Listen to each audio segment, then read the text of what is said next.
الرحیق المختوم، پانچواں حصہ، خاندان نبوت،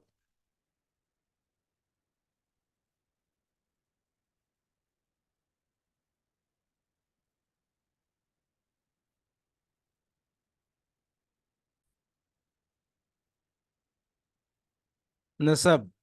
نبی صلی اللہ علیہ وسلم کا سلسلہ نسب تین حصوں پر تقسیم کیا جا سکتا ہے۔ یہ ایک حصہ جس کی صحت پر اہل سیر اور ماہرین انساب کا اتفاق ہے، یہ عدنان تک منتہی ہوتا ہے۔ دوسرا حصہ جس میں اہل سیر کا اختلاف ہے، کسی نے توقف کیا ہے اور کوئی قائل ہے، یہ عدنان سے اوپر ابراہیم علیہ السلام تک منتہی ہوتا ہے۔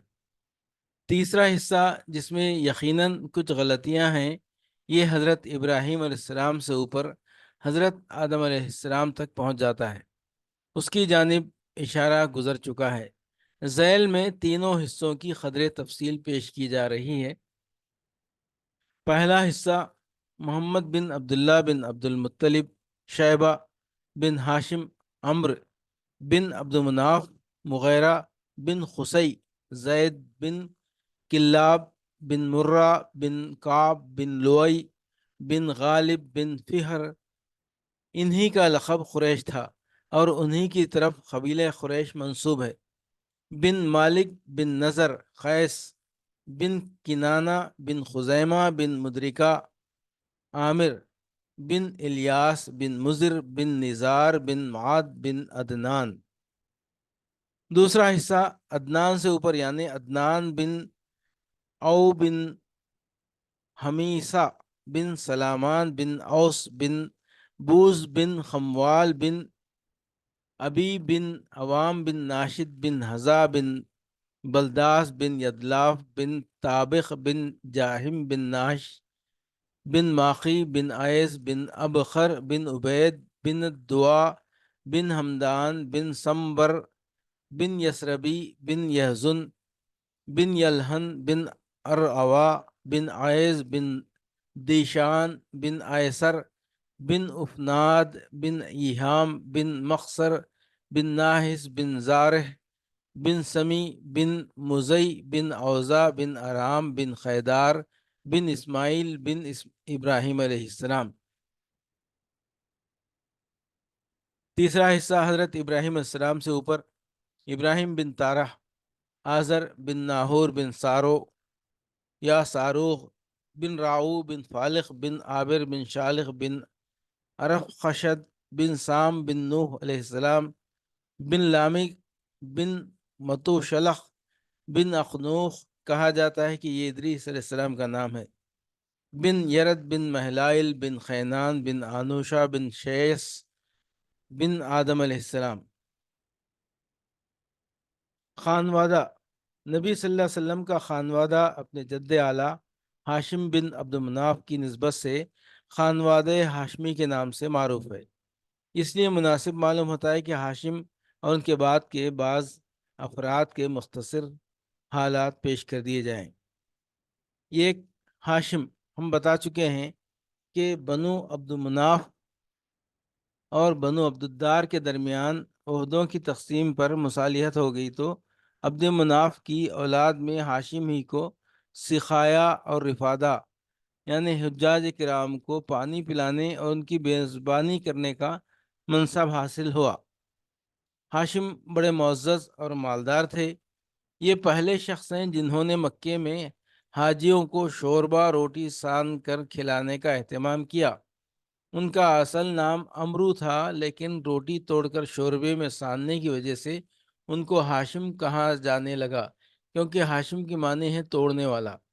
پھر یہی ہاشم وہ پہلے آدمی ہیں جنہوں نے قریش کے لیے گرمی اور جاڑے کے 2 سالانہ تجارتی سفروں کی بنیاد رکھی۔ ان کے بارے میں شاعر کہتا ہے کہ یہ امرو ہی ہیں جنہوں نے قحط کی ماری بھی اپنی لاغر قوم کو مکے میں روٹیاں توڑ کر شوربے میں بھگو بھگو کر کھلائیں اور جاڑے اور گرمی کے دونوں سفروں کی بنیاد رکھی۔ ان کا ایک اہم واقعہ یہ ہے کہ وہ تجارت کے لیے ملک شام تشریف لے گئے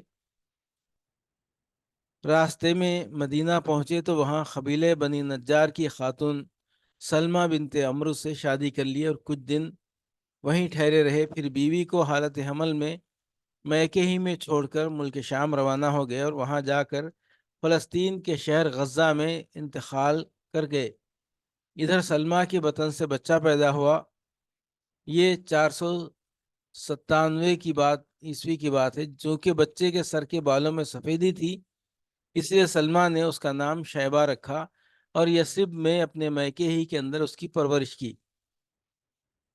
آگے چل کر یہی بچہ عبد المطلب کے نام سے مشہور ہوا۔ عرصے تک خاندان ہاشم کے کسی آدمی کو اس کے وجود کا علم نہ ہو سکا۔ ہاشم کے کل 4 بیٹے اور 5 بیٹیاں تھیں، جن کے نام یہ ہیں: اسد، ابو سیفی، نزلہ، عبد المطلب، شفا، خالدہ، ضعیفہ، رقیہ اور جنتہ۔ عبد المطلب، پچھلے صفحہ سے معلوم ہو چکا ہے کہ سقایا اور رفادہ کا منصب ہاشم کے بعد ان کے بھائی مطلب کو ملا۔ یہ بھی اپنی قوم میں بڑی خوبی و اعزاز کے مالک تھے۔ ان کی بات ٹالی نہیں جاتی تھی۔ ان کی سخاوت کے سبب قریش نے ان کا لقب فیاض رکھ چھوڑا تھا۔ جب شیبہ یعنی عبد المطلب 10-12 برس کے ہو گئے تو مطلب کو ان کا علم ہوا اور وہ انہیں لینے کے لیے روانہ ہوئے۔ جب یثرب کے قریب پہنچے اور شیبہ پر نظر پڑی تو اشکبار ہو گئے اور انہیں سینے سے لگا لیا۔ پھر اپنی سواری پر پیچھے بٹھا کر مکے کے لیے روانہ ہو گئے، مگر شیبہ نے ماں کی اجازت کے بغیر ساتھ جانے سے انکار کر دیا۔ اس لیے مطلب ان کی ماں سے اجازت کے طالب ہوئے، مگر ماں نے اجازت نہ دی۔ آخر مطلب نے کہا کہ یہ اپنے والد کی حکومت اور اللہ کے حرم کی طرف جا رہے ہیں۔ اس پر ماں نے اجازت دے دی اور مطلب انہیں اپنے اونٹ پر بٹھا کر مکے لے آئے۔ مکے والوں نے دیکھا تو کہا یہ عبد المطلب ہے، یعنی مطلب کا غلام ہے۔ مطلب نے کہا نہیں نہیں، یہ میرا بھتیجا یعنی میرے بھائی ہاشم کا لڑکا ہے۔ لیکن شیبہ نے مطلب کے پاس پرورش پائی اور جوان ہوئے۔ اس کے بعد مقام رومان یمن میں مطلب کی وفات ہو گئی اور ان کے چھوڑے ہوئے مناصب عبد المطلب کو حاصل ہوئے۔ عبد المطلب نے اپنی قوم میں اس قدر شرف و اعزاز حاصل کیا کہ ان کے آبا و اجداد میں بھی کوئی اس مقام کو نہ پہنچ سکا۔ قوم نے انہیں دل سے چاہا اور ان کی بڑی عزت و قدر کی۔ جب مطلب کی وفات ہو گئی تو نوفل نے عبد المطلب کے صحن پر غاصبانہ قبضہ کر لیا۔ عبد المطلب نے قریش کے کچھ لوگوں سے اپنے چچا کے خلاف مدد چاہی، لیکن انہوں نے یہ کہہ کر معذرت کر دی کہ ہم تمہارے اور تمہارے چچا کے درمیان دخیل نہیں ہو سکتے۔ آخر عبد المطلب نے بنی نجار میں اپنے ماموں کو کچھ اشعار لکھ بھیجے، جس میں ان سے مدد کی درخواست کی تھی۔ جواب میں ان کا ماموں ابو سعد بن عدی 80 سوار لے کر روانہ ہوا اور مکے کے قریب ابتح میں اترا۔ عبد المطلب نے وہیں ملاقات کی اور کہا ماموں جان گھر تشریف لے چلے۔ ابو سعد نے کہا نہیں، خدا کی قسم، یہاں تک کہ نوفل سے مل لوں۔ اس کے بعد ابو سعد آگے بڑھا اور نوفل کے سر پر آن کھڑا ہوا۔ نوفل حتیم میں مشائخ قریش کے ہمراہ بیٹھا تھا۔ ابو سعد نے تلوار بے نیام کرتے ہوئے کہا اس گھر کے رب کی قسم، اگر تم نے میرے بھانجے کی زمین واپس نہ کی تو یہ تلوار تمہارے اندر پیوست کر دوں گا۔ نوفل نے کہا اچھا لو، میں نے واپس کر دی۔ اس پر ابو سعد نے مشائخ قریش کو گواہ بنایا، پھر عبد المطلب کے گھر گیا اور 3 روز مقیم رہ کر عمرہ کرنے کے بعد مدینہ واپس چلا گیا۔ اس واقعے کے بعد نوفل نے بنی ہاشم کے خلاف بنی عبد شمس سے باہمی تعاون کا عہد و پیمان کیا۔ ادھر بنو خزاع نے دیکھا کہ بنو نجار نے عبد المطلب کی اس طرح مدد کی تو کہنے لگے کہ عبد المطلب جس طرح تمہاری اولاد ہے ہماری بھی اولاد ہے، لہٰذا ہم پر اس کی مدد کا حق زیادہ ہے۔ اس کی وجہ یہ تھی کہ عبد مناف کی ماں قبیلہ خزاعہ ہی سے تعلق رکھتی تھیں۔ چنانچہ بنو خزاعہ نے دارالندوہ میں جا کر بنو عبد شمس اور بنو نوفل کے خلاف بنو ہاشم سے تعاون کا عہد و پیمان کیا۔ یہی پیمان تھا جو آگے چل کر اسلامی دور میں فتح مکہ کا سبب بنا۔ تفصیل اپنی جگہ آ رہی ہے۔ بیت اللہ کے تعلق سے عبد المطلب کے ساتھ دو اہم واقعات پیش آئے۔ ایک چاہے زمزم کی کھدائی کا واقعہ، دوسرا فیل کا واقعہ۔ چاہے زمزم کی کھدائی، پہلے واقعے کا خلاصہ یہ ہے کہ عبد المطلب نے خواب دیکھا کہ انہیں زمزم کا کنواں کھودنے کا حکم دیا جا رہا ہے، اور خواب ہی میں انہیں اس کی جگہ بھی بتائی گئی۔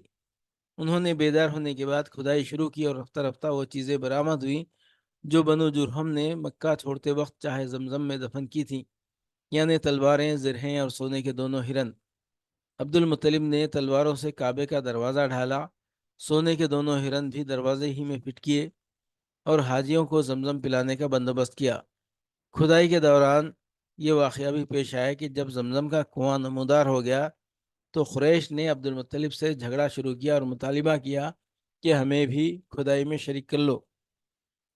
عبد المطلب نے کہا، میں ایسا نہیں کر سکتا، میں اس کام کے لیے مخصوص کیا گیا ہوں۔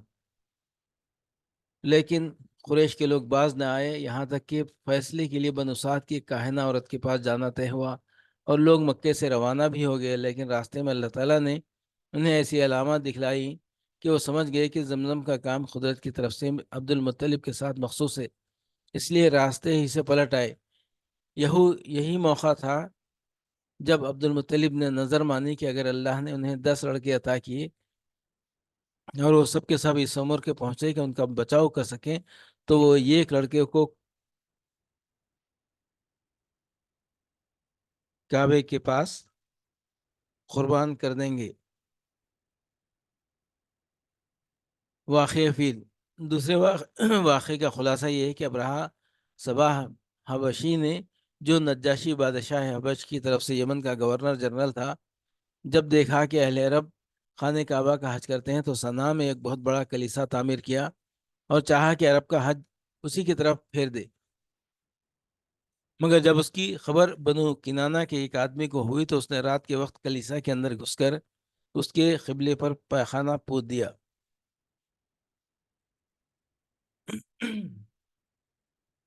ابرہہ کو پتہ چلا تو سخت برہم ہوا اور 60,000 کا ایک لشکر جرار لے کر کعبے کو ڈھانے کے لیے نکل کھڑا ہوا۔ اس نے اپنے لیے ایک زبردست ہاتھی بھی منتخب کیا۔ لشکر میں کل 9 یا 13 ہاتھی تھے۔ ابرہہ یمن سے الغار کرتا ہوا منعمس پہنچا، وہاں اپنے لشکر کو ترتیب دے کر اور ہاتھی کو تیار کر کے مکے میں داخلے کے لیے چل پڑا۔ جب مزدلفہ اور منا کے درمیان وادی محصر میں پہنچا تو ہاتھی بیٹھ گیا اور کعبے کی طرف بڑھنے کے لیے کسی طرح نہ اٹھا۔ اس کا رخ جنوب یا شمال کی طرف، جنوب یا مشرق کی طرف کیا جاتا تو اٹھ کر دوڑنے لگتا، لیکن کعبے کی طرف کیا جاتا تو بیٹھ جاتا۔ اسی دوران اللہ نے چڑیوں کا ایک جھنڈ بھیج دیا جس نے لشکر پر ٹھیکری جیسے پتھر گرائے، اور اللہ نے اسی سے انہیں کھائے ہوئے بھس کی طرح بنا دیا۔ یہ چڑیاں ابابیل اور خمری جیسی تھیں۔ ہر چڑیا کے پاس 3 کنکریاں تھیں، ایک چونچ میں اور 2 پنجوں میں۔ کنکریاں چنے جیسی تھیں، مگر جس کسی کو لگ جاتی تھیں اس کے اعضاء کٹنا شروع ہو جاتے تھے اور وہ مر جاتا تھا۔ یہ کنکریاں ہر آدمی کو نہیں لگی تھیں، لیکن لشکر میں ایسی بھگدڑ مچی کہ ہر شخص دوسرے کو رونتا، کچلتا، گرتا پڑتا بھاگ رہا تھا۔ پھر بھاگنے والے ہر راہ پر گر رہے تھے اور ہر چشمے پر مر رہے تھے۔ ادھر ابرہہ پر اللہ نے ایسی آفت بھیجی کہ اس کی انگلیوں کی پور جھڑ گئے اور صنعاء پہنچتے پہنچتے چوزے جیسا ہو گیا۔ پھر اس کا سینہ پھٹ گیا، دل باہر نکل آیا اور وہ مر گیا۔ ابرہہ کے اس حملے کے موقع پر مکے کے باشندے جان کے خوف سے گھاٹیوں میں بکھر گئے تھے اور پہاڑ کی چوٹیوں پر جا چھپے تھے، لیکن لشکر پر عذاب نازل ہو گیا تو اطمینان سے اپنے گھروں کو پلٹ آئے۔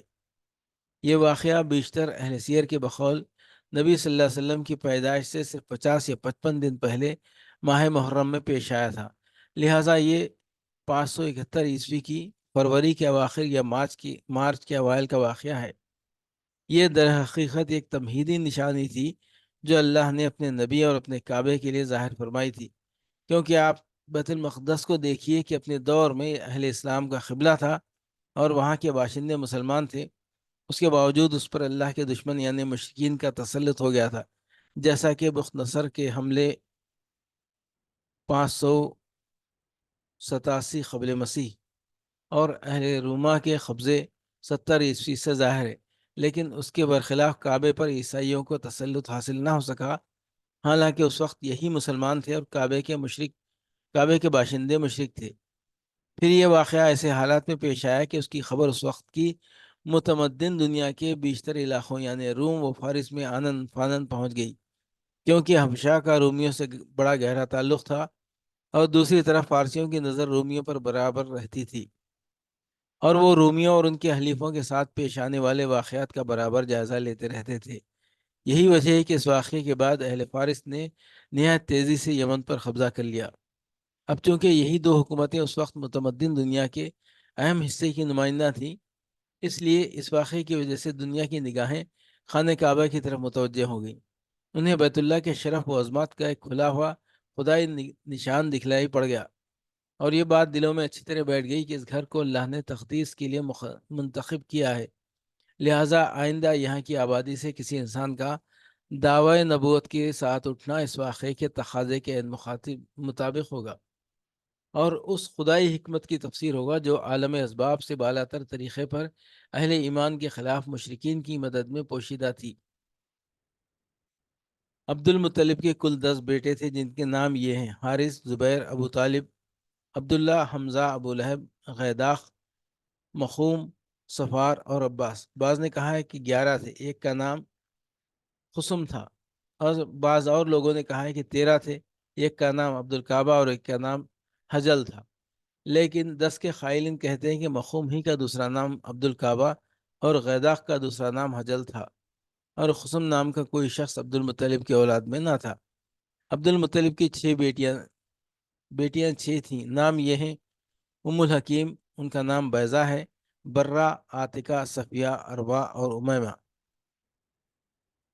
عبداللہ رسول اللہ صلی اللہ علیہ وسلم کے والد محترم، ان کی والدہ کا نام فاطمہ تھا، اور وہ عمر بن عائض بن عمران بن مخزوم بن یخزا بن مرہ کی صاحبزادی تھیں۔ عبد المطلب کی اولاد میں عبداللہ سب سے زیادہ خوبصورت، پاک دامن اور چہیتے تھے، اور ذبیح کہلاتے تھے۔ ذبیح کہلانے کی وجہ یہ تھی کہ جب عبد المطلب کے لڑکوں کی تعداد پوری 10 ہو گئی اور وہ بچاؤ کرنے کے لائق ہو گئے، تو عبد المطلب نے انہیں اپنی نظر سے آگاہ کیا، سب نے بات مان لی۔ اس کے بعد عبد المطلب نے قسمت کی تیروں پر ان سب کے نام لکھے اور حبل کے خیوم کے حوالے کیا۔ خیوم نے تیروں کو گردش دے کر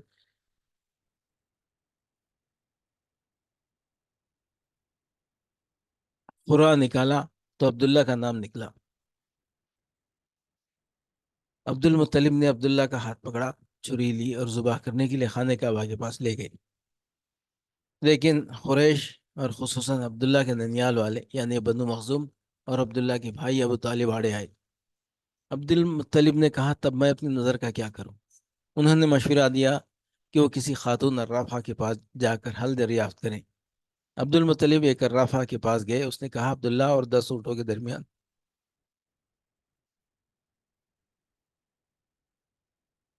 قرا اندازی کریں،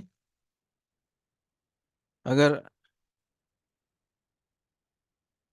عبداللہ کے نام قرا نکلے تو مزید 10 اونٹ بڑھا دیں۔ اس طرح اونٹ بڑھاتے جائیں اور قرا اندازی کرتے جائیں یہاں تک کہ اللہ راضی ہو جائے، پھر اونٹوں کے نام قرا نکل آئے تو انہیں ذبح کر دیں۔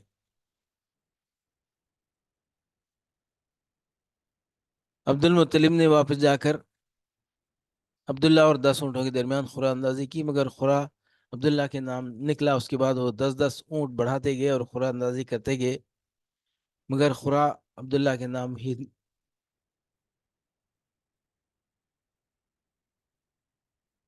نکلتا رہا۔ جب 100 اونٹ پورے ہو گئے تو قرا اونٹوں کے نام نکلا۔ اب عبد المطلب نے انہیں عبداللہ کے بدلے ذبح کیا اور وہیں چھوڑ دیا، کسی انسان یا درندے کے لیے کوئی رکاوٹ نہ تھی۔ اس واقعے سے قریش اور عرب میں خون بہا دیت کی مقدار 10 اونٹ تھی، مگر اس واقعے کے بعد 100 اونٹ کر دی گئی۔ اسلام نے بھی اس مقدار کو برقرار رکھا۔ نبی صلی اللہ علیہ وسلم سے آپ کا یہ ارشاد مروی ہے کہ میں 2 ذبیح کی اولاد ہوں، یہ حضرت اسماعیل علیہ السلام اور دوسرے آپ کے والد عبداللہ۔ عبد المطلب نے اپنے صاحبزادے عبداللہ کی شادی کے لیے حضرت آمینہ کا انتخاب کیا، جو وہب بن عبد مناف بن زہرہ بن کلاب کی صاحبزادی تھیں اور نسب اور رتبے کے لحاظ سے قریش کی افضل ترین خاتون شمار ہوتی تھیں۔ ان کے والد نسب اور شرف دونوں حیثیت سے بنو زہرہ کے سردار تھے۔ وہ مکہ ہی میں رخصت ہو کر حضرت عبداللہ کے پاس آئیں، مگر تھوڑے عرصے بعد عبداللہ کو عبد المطلب نے کھجور لانے کے لیے مدینہ بھیجا اور وہ وہیں انتقال کر گئے۔ بعض اہل سیر کہتے ہیں کہ وہ تجارت کے لیے ملک شام تشریف لے گئے تھے۔ قریش کے ایک قافلے کے ہمراہ واپس آتے ہوئے بیمار ہو کر مدینہ اترے اور وہیں انتقال کر گئے۔ تدفین نابغہ جعادی کے مکان میں ہوئی، اس وقت ان کی عمر 25 برس کی تھی۔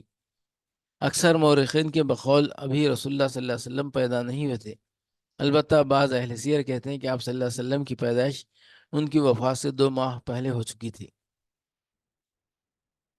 جب ان کی وفات کی خبر مکے پہنچی تو حضرت آمینہ نے نہایت درد انگیز مرثیہ کہا، جو یہ ہے: بطحا کی آغوش ہاشم کے صاحبزادے سے خالی ہو گئی۔ وہ بانگ و خروش کے درمیان ایک لحد میں آسودہ خواب ہو گیا۔ اسے موت نے ایک پکار لگائی اور اس نے لبیک کہہ دیا۔ اب موت نے لوگوں میں ابن ہشام جیسا کوئی انسان نہیں چھوڑا۔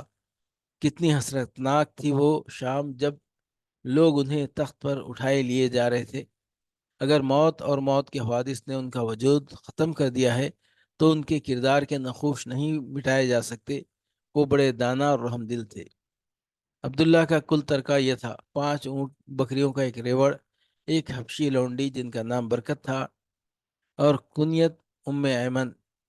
یہی ام ایمن ہیں جنہوں نے رسول اللہ صلی اللہ علیہ وسلم کو گود کھلایا تھا۔